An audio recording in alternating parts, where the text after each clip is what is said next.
अनोखा गिफ्ट कहकर संजय ने प्रिया को तलाक और बदले में प्रिया ने संजय को ऐसा ही अनोखा गिफ्ट दिया कि गिफ्ट देखकर संजय की आंखों के सामने अंधेरा छा गया। अरे इसे तुमने क्यों छुआ? क्या तुम्हें इतना भी पता नहीं कि सीमा के सतमाहे की पूजा की सामग्री है और ऐसी पूजा सामग्री को बाँझ औरत के छूने से अपशगुन होता है। तुम ये तो नहीं सोच रही कि तुम्हें बच्चे नहीं हुए तो तुम्हारी ननद को भी नहीं होने चाहिए? कहीं ऐसा तो नहीं कि ननद की खुशी तुमसे देखी नहीं जा रही? मम्मी जी, मैं किसी तरह अपने आंसुओं को रोककर प्रिया इतना ही बोल पाई थी कि इतने में सीमा, जो उसकी ननद कम सहेली ज़्यादा थी, वे बोल उठी, भाभी आपसे मुझे ऐसी उम्मीद नहीं थी। आपको तो खुश होना चाहिए था कि मैं माँ बनने वाली हूँ, उल्टे आप अपशगुन करने में लगी है। उसने आशा भरी नज़रों से अपने पति संजय की ओर देखा। उसे लगा कि संजय तो मुझे बहुत प्यार करता है, वैसे भी हमारी लव मैरिज हुई थी, वो ज़रूर मेरी ओर से कुछ बोलेगा। लेकिन संजय ने उल्टा प्रिया से कहा कि तुम तो सीमा को अपनी बहन ही मानती हो ना, फिर तुम सीमा के साथ ऐसा कैसे कर सकती हो? कोई भी महिला सास ननद के ताने एक बार सहन कर सकती है, लेकिन यदि उसका पति, जिस पर उसने अपना सब कुछ निछावर कर दिया, जिसके साथ 7 जन्मों के साथ निभाने की कस्में खाई, यदि वो ऐसे ताने मारे तो प्रिया रोते रोते चुपचाप किचन में काम करने लगी। बाँझ होने के नाते वो पूजा सामग्री को तो हाथ नहीं लगा सकती थी, लेकिन एक बहू होने के नाते घर के सभी काम पूरी जिम्मेदारी के साथ पूरे करने थे, चाहे उसका मन अंदर से कितना भी रो रहा हो। वो सोचने लगी कि वो माँ नहीं बन सकती, इसमें उसकी क्या गलती है? माँ बनना या ना बनना क्या नारी के खुद के हाथ में है? उसे अचरज इस बात का हो रहा था कि इतने पढ़े लिखे परिवार के लोगों की भी सोच कितनी दकियानूसी है। उसकी सासू माँ एक विद्यालय में पढ़ाती है, ननद सीए है, संजय इंजीनियर है। इतने पढ़े लिखे होने के बावजूद इतनी दकियानूसी सोच की पूजा की सामग्री को छूने से अपशगुन हो जाएगा। उसे याद आया कि वो संजय पहली बार ऑफिस में मिले थे। प्रिया ऑफिस में एक प्रेजेंटेशन दे रही थी। उसके प्रेजेंटेशन की बॉस के साथ साथ सभी ने बहुत तारीफ़ की, खासकर संजय ने। संजय उसके प्रेजेंटेशन से इतना बहुत प्रभावित हुआ। एक ही ऑफिस में साथ साथ काम करते हुए कब दोनों को एक दूसरे से प्यार हो गया, दोनों को पता ही नहीं चला। दोनों एक ही जाति के होने से घर वाले भी मान गए और दोनों की शादी हो गई। सास ससुर और ननद सभी का स्वभाव बहुत अच्छा था। इतना प्यार करने वाला पति पाकर तो प्रिया अपने आप को बहुत ही भाग्यशाली समझने लगी थी। संजय ने पहले ही कह दिया था कि शादी के 2 साल तक बच्चा नहीं करेंगे, ज़िंदगी को थोड़ा एंजॉय करेंगे, फिर बच्चे की जिम्मेदारी लेंगे। इसलिए 2 से 3 साल तक परिवार में बच्चे के लिए किसी ने कुछ नहीं कहा, लेकिन 5 साल होते ही घर में सभी के ताने शुरू हो गए। बात बात में परिवार वाले और रिश्तेदार सभी प्रिया को बाँझ कहकर ताने मारने लगे। संजय पहले तो कुछ नहीं बोला, लेकिन अब वो भी प्रिया से बेरुखी से पेश आने लगा। ऑफिस में तो सबके सामने रहता, लेकिन घर आते ही चुप्पी साध लेता। सिर्फ काम पूर्ति की बातें करता, जिससे किसी काम में विघ्न ना आए। ऐसा लगता ही नहीं था कि दोनों पति पत्नी हैं और एक ही घर में रहते हैं। प्रिया का मन चीत्कार कर उठता, लेकिन फरियाद करे भी तो किससे? मन महसूस कर रह जाती। उसे लगता था कि संजय को भी बाप न बन पाने का दुख है, थोड़े दिनों में वो सहज हो जाएगा। आज प्रिया की 8वीं सालगिरह थी। उसे लगा कि आज संजय अपनी चुप्पी तोड़कर उसे बधाई जरूर देगा।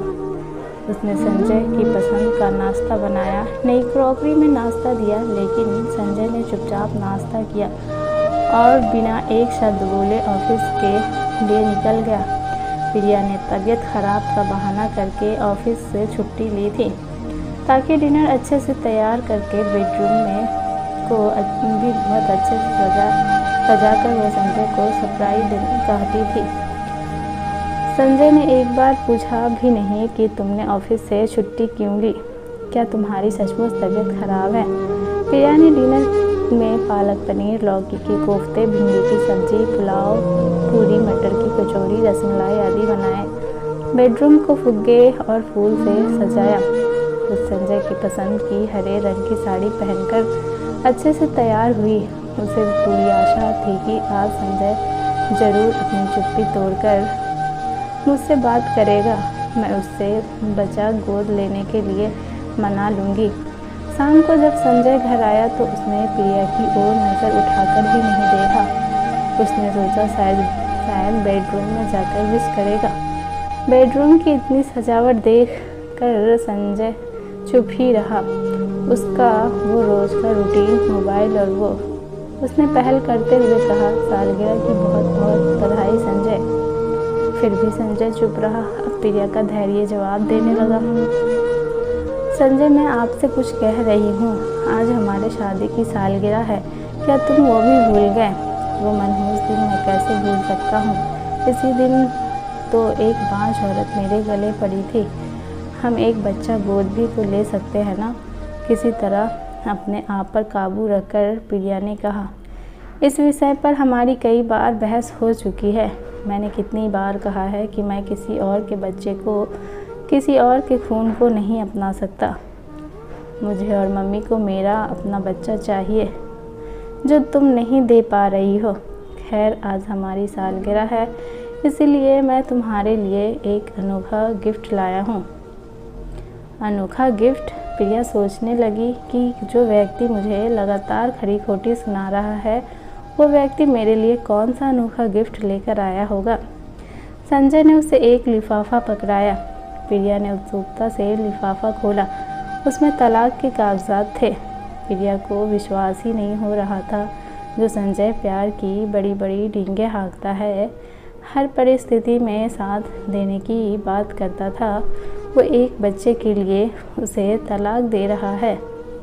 प्रिया की आंखों के सामने अंधेरा छाने लगा, लेकिन जल्द ही उसने अपने आप पर काबू रखकर तुरंत तलाक के कागजात पर हस्ताक्षर कर दिए, क्योंकि जिस व्यक्ति के दिल में उसके लिए रत्ती भर भी प्यार नहीं बचा, उस व्यक्ति के साथ रहने में क्या फ़ायदा।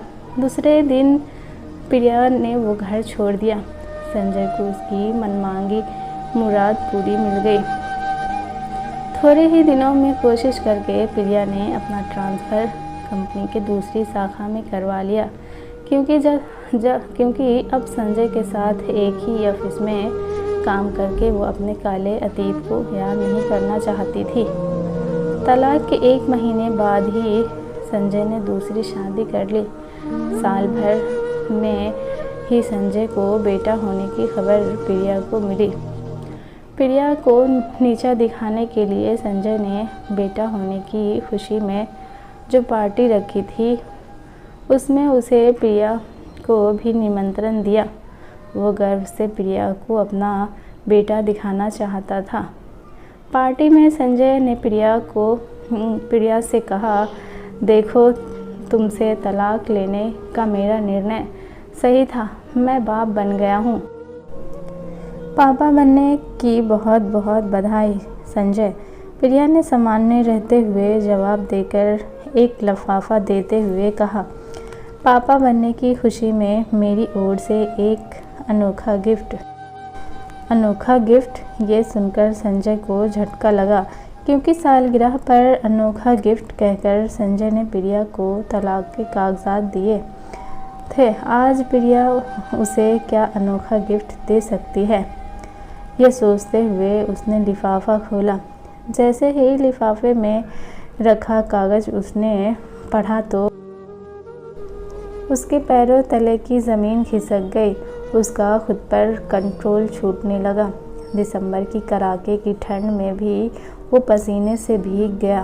वो संजय की मेडिकल रिपोर्ट थी, जिसमें लिखा था कि संजय कभी बाप नहीं बन सकता। संजय ने अपनी पत्नी की ओर देखा तो उसकी झुकी हुई नज़रों ने मामला साफ कर दिया। संजय, अब फैसला आपको करना है किसी और के बच्चे को, किसी और के खून को अपनाते हो या नहीं। इतना कहकर बिना खाना खाए प्रिया वहाँ से चली गई। दूसरे दिन संजय और उसकी माँ दोनों प्रिया के घर आए। दोनों अपने आप को बहुत शर्मिंदा महसूस कर रहे थे। बात कहाँ से शुरू करें उनकी समझ में नहीं आ रहा था। आखिर संजय ने बात शुरू की तो वो मेडिकल रिपोर्ट, आपको याद है हम दोनों ने अपनी मेडिकल जांच करवाई थी। किसी कारणवश आप रिपोर्ट लेने नहीं जा पाए थे। मैं अकेली ही रिपोर्ट लेने के लिए गई थी।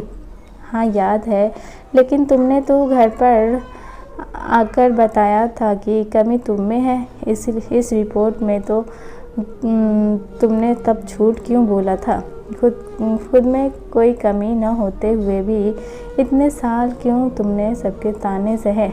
मैंने भी तुम्हें बहुत सताया, फिर भी तुम कुछ नहीं बोली। आखिर क्यों प्रिया? क्योंकि मैं आपसे बहुत प्यार करती थी। यदि आपको सच्चाई पता चल जाती तो आप बर्दाश्त नहीं कर पाते और अंदर ही अंदर टूट जाते। मैं अपने प्यार को टूटता हुआ नहीं देख सकती थी। मेरा क्या, मुझे तो ताने सुनने की आदत पड़ गई थी। लेकिन सच बताऊं, मैं सभी के ताने सुनने को तैयार थी, लेकिन आपकी चुप्पी, आपके ताने सुनने की हिम्मत मुझ में नहीं थी। जब मैंने तलाक के कागजात दिए थे तब तो तुम सच्चाई बता सकती थी। संजय, गलती मेरी ही है। मुझे अपने प्यार पर विश्वास था। दुनिया चाहे जो बोले, लेकिन मेरा संजय कभी मुझे नहीं छोड़ सकता, इस बात का विश्वास था मुझे। लेकिन जब आपने तलाक के कागजात दिए तो मेरा ये विश्वास टूट गया। जब आप मुझसे प्यार ही नहीं करते तो आपके साथ रहने का कोई मतलब नहीं था। इसलिए मैंने तुरंत उस कागजात पर हस्ताक्षर कर दिए थे। बहू, हमसे बहुत बड़ी गलती हो गई। प्लीज़ हम सबको माफ़ कर दो और हमारे साथ अपने घर चलो। प्रिया की सास ने कहा। प्रिया, प्लीज़ मुझे माफ़ कर दो। पुरानी बातें सब भूल जाओ। चलो हम फिर से ज़िंदगी की नई शुरुआत करते हैं, संजय ने कहा। बात माफ़ करने या न करने की नहीं है, बात है आत्मसम्मान की। अब ये संभव नहीं हो सकता कि मैं आपके साथ वापस उस घर में कदम रखूं। वैसे भी अगले महीने मेरी शादी है। मैंने तो वो अनोखा गिफ्ट आपको सिर्फ इसलिए दिया था ताकि देख सकूं कि आप दोनों माँ बेटे किसी दूसरे के खून को अपनाते हो या नहीं। दोस्तों, अगर ये कहानी आपको पसंद आती है तो लाइक शेयर सब्सक्राइब करें।